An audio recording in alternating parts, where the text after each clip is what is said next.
महात्मा बुद्ध के जीवन की कई ऐसी घटनाएं हैं जो हमें जीवन में सही मार्ग दिखाती हैं। आज भी हम उनके जीवन की घटना को कहानी के माध्यम से आप तक लेकर आए हैं। एक बार की बात है, गौतम बुद्ध अपने शिष्यों के साथ बैठे थे।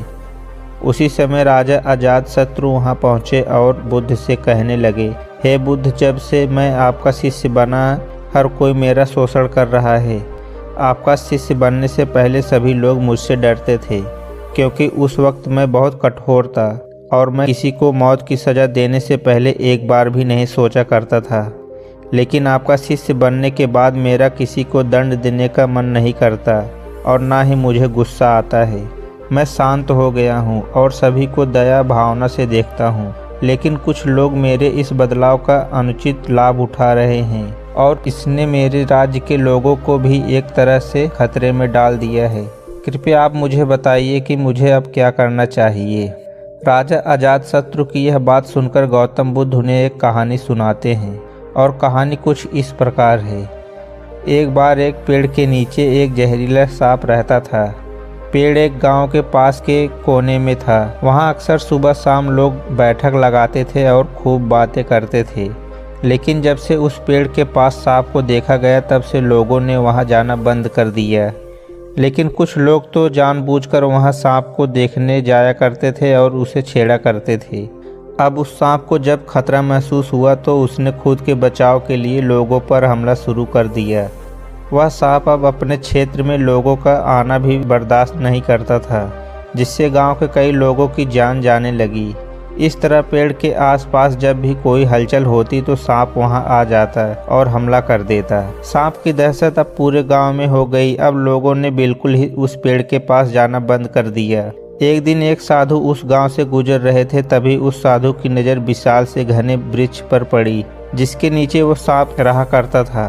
घने पेड़ को देख साधु के मन में विचार आया कि चलो वृक्ष के इस ठंडी छांव के नीचे बैठकर कुछ देर तक ध्यान लगाया जाए। उसी वक्त गांव के कुछ लोग अपनी गाय लेकर घर की ओर जा रहे थे। तभी उन लोगों की नज़र जब साधु पर पड़ी, जो कि उसी पेड़ की तरफ जा रहा था, तभी लोगों ने साधु को सांप के बारे में सावधान करते हुए कहा कि आप उस पेड़ के पास मत जाना।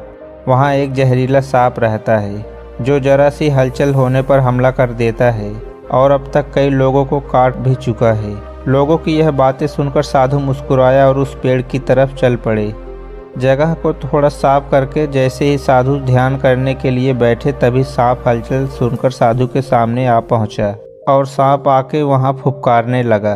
फुफकार की आवाज़ सुनकर साधु की आंख खुलती है और वह सांप को देखने लगते हैं।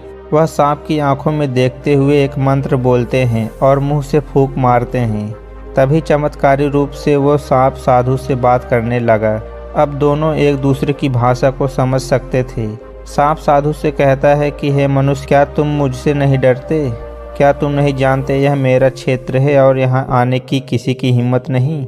साधु ने करुणा से कहा, इसमें डरने की क्या बात है? मैं किसी चीज़ से नहीं डरता, क्योंकि जब मैं जीने की लोभ ही नहीं रखता तो मृत्यु से क्या डरूं? सांप साधु की यह बात सुनकर चौंक गया, क्योंकि सांप की इससे पहले ऐसे लोगों से मुलाकात हुई थी जो उसको मारना चाहते थे या उसके डर से भाग जाते थे, लेकिन वह ऐसे व्यक्ति से कभी नहीं मिला था जो उससे नहीं डरता। सांप साधु से इतना प्रभावित हुआ कि वह साधु के चरणों में पड़ गया। बोला, हे प्रभु, आप बिल्कुल सही कह रहे थे। आज तक मैंने जो कुछ भी किया अपनी जान बचाने के लिए किया। अपने क्रोध के चलते न जाने कितने निर्दोषों की जान भी ले ली। इसके बाद साधु सांप को बहुत सी बातें समझाकर वहां से चला गया। साधु की बात से प्रभावित होकर सांप ने निश्चित किया कि आज से वह किसी को नहीं काटेगा। वह अपने क्रोधी स्वभाव को त्याग देता है, दूसरों को काटना बंद कर देता है। लेकिन इसका नतीजा उल्टा निकलता है। जब लोगों ने देखा कि सांप ने लोगों को काटना बंद कर दिया है तो लोग उसका फायदा उठाने लगे। जो उससे दूर भागते थे वो उसके पास आने लगे और सांप को परेशान करने लगे। बच्चे उस पर पत्थर फेंकने लगे, जिससे सांप आए दिन हमेशा परेशान और घायल रहता था। वह बहुत दुखी था, क्योंकि वह अपने जीवन का सबसे कठिन समय बिता रहा था। एक बार वह साधु फिर से उस गांव में आए और उसी पेड़ के नीचे बैठ गए। तभी साधु की नज़र जब दयनीय हालत में पड़े उस सांप पर पड़ी तो साधु ने उस सांप से पूछा कि तुम्हारी यह हालत कैसे हो गई? तुम इतने घायल और दयनीय स्थिति में कैसे आ गए? सांप ने कहा, जब से आपने मुझे अपने हिंसक स्वभाव को छोड़ने के लिए कहा तब से मैंने निश्चित किया कि अब मैं किसी पर हमला नहीं करूंगा। मैंने क्रोध करना छोड़ दिया है और शांति को अपना लिया है, जिसका नतीजा ये हुआ कि लोग मुझे पत्थर से मारते तो कोई डंडे से पीट कर चला जाता है। सांप की यह बात सुनकर साधु ने कहा, मैंने तुमसे कहा था कि बेवजह दूसरों को मत काटो, लेकिन मैंने तुम्हें तुम्हारी आत्मरक्षा के लिए हमला करने से नहीं रोका था। कहानी सुनने के बाद बुद्ध ने राजा से कहा, हे राजन, तुमने भी मेरी बात गलत तरीके से अपनाया। मैंने आपसे अपने कर्तव्य को छोड़ने के लिए कहा था, किंतु आप अपने कर्तव्य से भी विमुख हो गए हो। आप एक राजा पूर्ण रूप से साधु की तरह व्यवहार करना आपको खतरे में डाल सकता है। तुम्हें सिर्फ अंदर से साधु की तरह रहना था और बाहर से राजा की तरह, ताकि जरूरत पड़ने पर खुद की प्रजा की और राज्य की रक्षा कर सको।